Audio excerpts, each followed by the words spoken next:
સમતોલ આહાર એટલે શું? આમ તો આ સમતોલ આહારનું મહત્વ વધારે છે. આપણે જ્યારે જમવા બેસીએ ત્યારે બધાને આમ શું છે, જેનો અંદાજ આવતો નથી.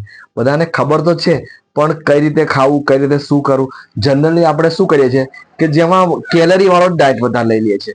એટલે કે જેમાં કેલરી વધારે હોય એટલે આપણને શું છે કે કામકાજ આપણાથી કેલરી બી જરૂરી છે, પણ શરીરમાં માટે અમુક શું protein, vitamins, carbohydrates, fat, minerals, અમુક એન્ટીઓક્સિડન્ટ, ફાઈબર, એટલે એવું બધું જ જરૂરી છે.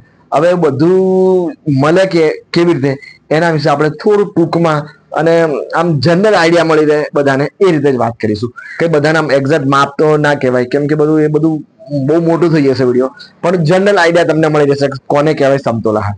એટલે આપણે શું આપણા રોજિંદા જીવનમાં આપણે શું કરતા હોય છે, થોડી ભૂલો કરતા હોય છે કે વધારે પડતું શું કરીએ કે જે કેલરી એટલે કે અમુક ગળ્યા, તેલ વાળા, તળેલા અને જે ડેરી પ્રોડક્ટ્સ હોય, વધારે પડતી ચોકલેટ, આઈસ્ક્રીમ ને આ જ્યુસ બનાવેલા જે કંપનીની પ્રોડક્ટ્સ હોય, કે પછી કોઈ બજાર ગયા હોય, ચા નાસ્તા અને એટલે એવું જે પ્રોસેસ કરેલી હોય, અમુક જે કંપની બનાવેલું હોય કે એવા પડીકા નાસ્તા એવું લઈ લે કરીએ છીએ કે જેમાં શું હોય છે કે કેલરી વધારે હોય છે, કેલરી મળી રહે છે. પણ કોઈ હવે જો વધારે પડતી કેલરી દિવસ દરમિયાન લેવામાં આવે તો શું છે કે કેલરી જરૂરી છે, પણ શરીરના મોટાપો વધી જાય, અને મોટાપો વધે એટલે વખત જતા શું છે કે અમુક હાર્ટના અને ડાયાબિટીસ ના બધા પ્રોબ્લેમ થશે. એટલે શું છે કે ખાલી કેલરી લેવામાં કઈ ફાયદો ના થાય. આપણે એ રીતે લેવાનું કે એ રીતની ડીશ બનાવવી જોઈએ આપણે જમવાની ડીશમાં, કે જેમાં કેલરી બી મળી રહે અને પ્રોટીન્સ બી મળી રહે, વિટામિન્સ બી મળી રહે, જરૂરી તત્વો બી મળે, ફાઈબર બી મળે, એટલે બધું જ મળે. તો એના માટે આપણે શું કરવું જોઈએ? તો કે પેલું તો શું છે કે જે આ બિનજરૂરી પ્રોટીન જે છે કે જે ડેરી પ્રોડક્ટ્સ વધારે પડતી, જે ચોકલેટ, આઈસ્ક્રીમ હોય, એ બધું બહુ ના લેવાય.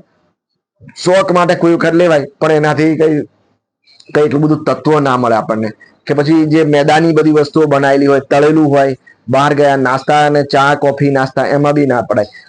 આપણી જમવાની ડીશ બનાવીએ તો જમવાની ડીશમાં શું છે કે એક તમે ડીશ બનાવી તો એમાં શું છે કે ખાલી જે જરૂરી છે, એક ડીશ બનાવો તમે, એક ડીશમાં ખાલી રોટલી શાકથી પેટ ના ભરાય.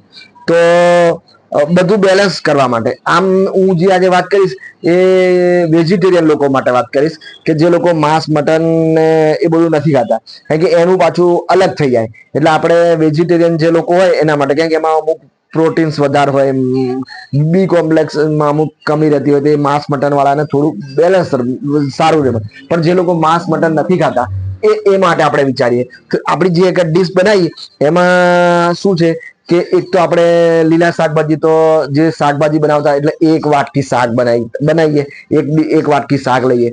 પછી રોટી કે રોટા જે ખાતા હોય તમે, રોટલી કે રોટલા, એમાં માપ ઓછું રાખવાનું, કે ફક્ત કે 4-5 રોટલી નહીં, શાકભાજીની એક ડીશ બનાવો, એકાદ બે રોટલી લઈ લો, કાં તો અડધો રોટલો લઈ લો, પછી થોડા દાળ લઈ લો, થોડા ભાત લઈ લો, એટલે આ આપણું પૂરું થઈ ગયું. પછી બીજી જે અડધી ડીશમાં શું બનાવવાનું, જે આખી ડીશ હોય ને, તો અડધી ડીશમાં પછી તમે સલાડ લેવા પડે. સલાડ એટલે કે કાચા શાકભાજી, કે કાચા શાકભાજીમાં શું શું આવે, તો કે ગાજર, મૂળા, ટામેટા, બીટ, કાકડી, એમાંથી તમને જે મળી રહે એ અડધી ડીશમાં એક વાટકી બનાવી જ પડે. પછી બીજી ડીશમાં શું તમારે ફ્રૂટ્સ હોવા જોઈએ, એ તમને જે મળતા હોય, તમારી હેસિયત પરિસ્થિતિ પ્રમાણે જે તમને મળી શકે એવું હોય. કે કોઈને સિઝન પ્રમાણે, હમણાં જેવી સિઝન, ધારો કે ઉનાળાની સિઝન, કેરી, તરબૂચ છે, જે મળે, ટેટી છે, એવું કઈ જરૂર, કોઈને જામફળ ઘરે જામફળ, એટલે આ આપણું બેલેન્સ ડાયટ થઈ ગયું, કે કાચા શાકભાજી, સલાડ, ફ્રૂટ્સ, એક બે રોટલી, શાકભાજી, થોડા દાળ, થોડા ભાત, એક ડીશ. એટલે આટલું આપણે કરીએ તો આપણું કમ્પ્લીટ બેલેન્સ. હવે પછી બીજી એક આવશે જેમાં પ્રોટીન, જો દાળમાં પ્રોટીન વધારે હોય, પણ જે લોકો માંસ મટન નથી ખાતા, આપણે નોન વેજીટેરિયન માટેની વાત કરતા હોય છે, નહીં, નોન વેજીટેરિયનની વાત કરીએ છીએ, કેમ કે માંસ મટન ખાતા હોય એમને તો ઈંડા બીંડા બધું મળી રહેતું હોય. તો એ લોકો માટે શું, એક દહીં કે છાશ, દૂધ, કાં તો પછી પનીર, બસ આનાથી આગળ નહીં વધવાનું. પછી આગળ જે તમે માવાની જે વધારે વસ્તુઓ વાપરો એમાં શું છે કે મીઠાઈ એમાં કેલરી વધી જાય છે. એટલે કે આમાંની એક વસ્તુ તમારે હોવી જોઈએ.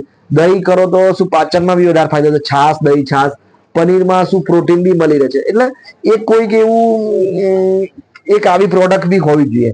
તો આપણું આ સમતોલ આહાર થઈ ગયો કહેવાય.